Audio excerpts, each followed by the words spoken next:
Say hi.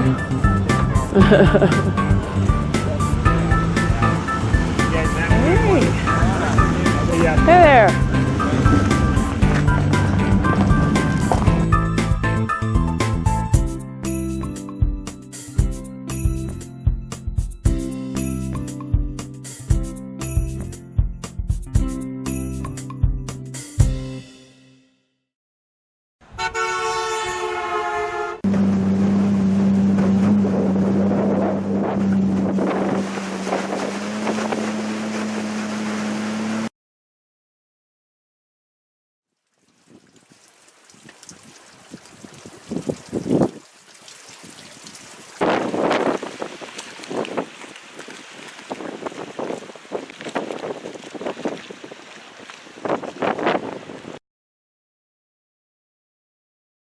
I'd have to be able to have them stay here with me if they came to visit here, because there is no services in the village. Now they do allow people to stay at the schools at times during the school year, and they're real liberal about that. You know, they have like sleeping mats and stuff like that. So that is one option.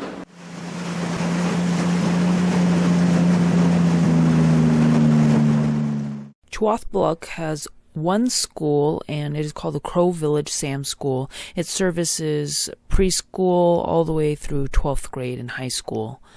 Oftentimes in smaller villages, because there's a lack of facilities like a hotel, any people who get stranded or other teachers going through before they fly on to the next village would spend the night at the school. Well, probably about the only thing you could do is the little store. You could go buy some supplies there. He's really more of a junk food addict, you know, for the village, but he does have, you know, like bread, eggs, stuff like that. And so you could get them like beanie weenies and stuff like that.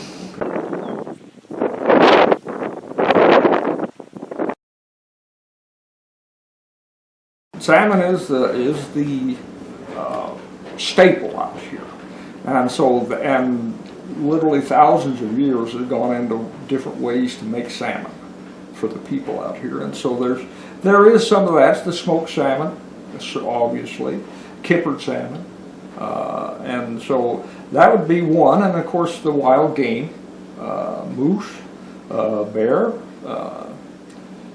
probably about. Well, you grow foods out here. What do you grow?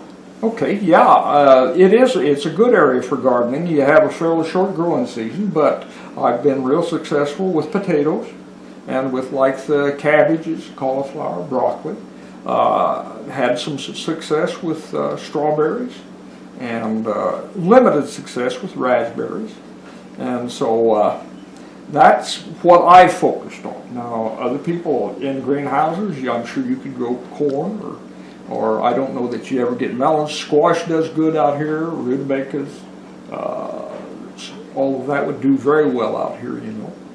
But anyway, why there is that possibility, of course, that doesn't happen quickly. You've got to take the time to get the crops in and processed and everything. So you'd have to have a source of them, and you know, certainly I sell some. So there's some available out here. Well, like I say, I stay busy most all the year round. This time of year, why, we've just gotten through with the breakup, and so right now, why, getting the boats ready to go in and starting to get prepped. I've got starts for my gardens, and I'm getting ready to pull the tractor out and start rototilling the ground. And from then on, why, it'll be pretty much solid taking care of the garden area. Of course, there's always work around the house. I just got done splitting firewood for next year, and I've got unfinished rooms that I need to do. Come fall time, why, I do woodworking projects. Usually at that time of year, why, you need to can up your salmon and take care of those type of supplies when you can. And so then through the winter, why, it's mainly taken care of. Of course, you only have about 5 hours of daylight, so you take care of getting your wood in for the next year. And basically, if there's a time, a slow time, that's the time it is. I get books sent to me from the library out of Juneau, and so I always have a ready supply of reading material. It's somebody else's choice, but they do pretty good. And so, anyway, I always have that to read.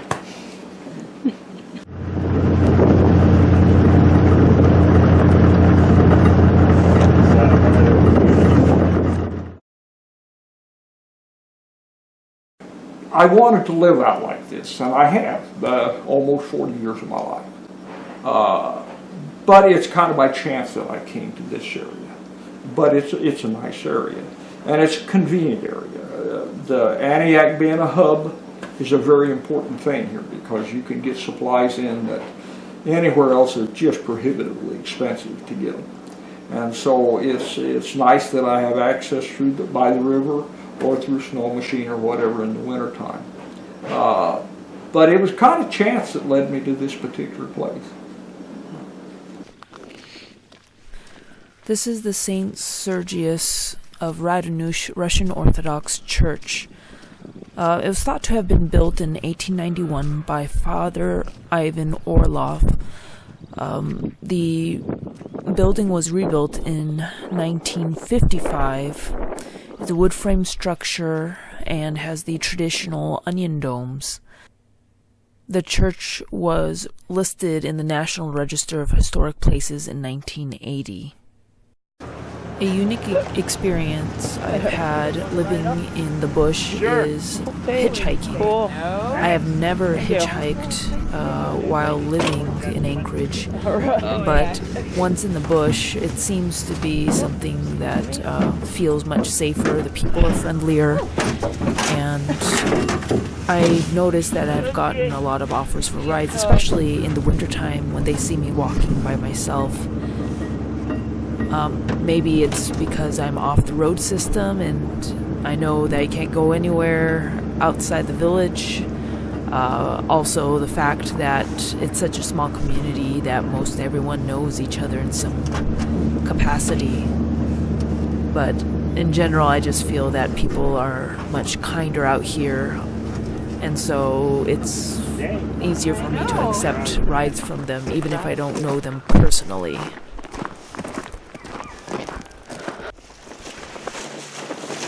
We filmed this in May of 2015, and we boated to Chuathbaluk right after breakup. There were still chunks of ice floating in the river that we had to watch out for as we were boating up.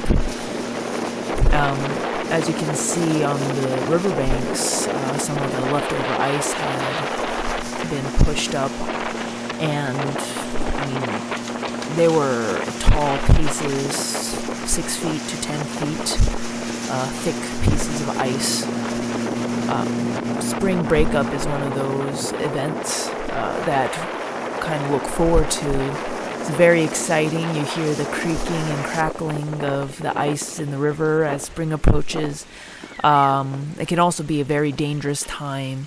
It can be anywhere for 1 week, 2 week period when the ice is just too dangerous to snow machine across, and yet it's not melted enough for anyone to safely try to boat either.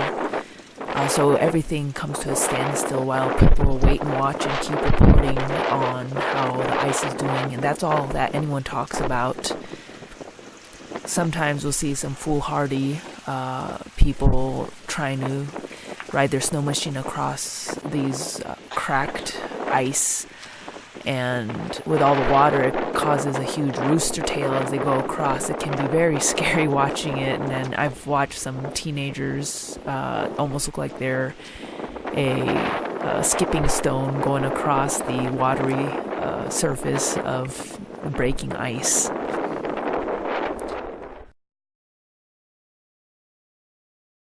Well, I don't think I'm that far out of the norm. I like my privacy. I like the idea that my time is my own to a large extent. And it's challenging. It is, decided to build a house. And that, what out here, what you have to do if you're going to build a house, you have to cut your own lumber, take your own trees, and of course do your own planning and everything like that. So you kind of become self-reliant, and I like that. I'm 72 years old now, and I can still take care of myself. And the potential I have here, like I run the little post office, between that and my other incomes, I can take care of myself out here. And there's lots of places at 72. It's pretty hard to do that.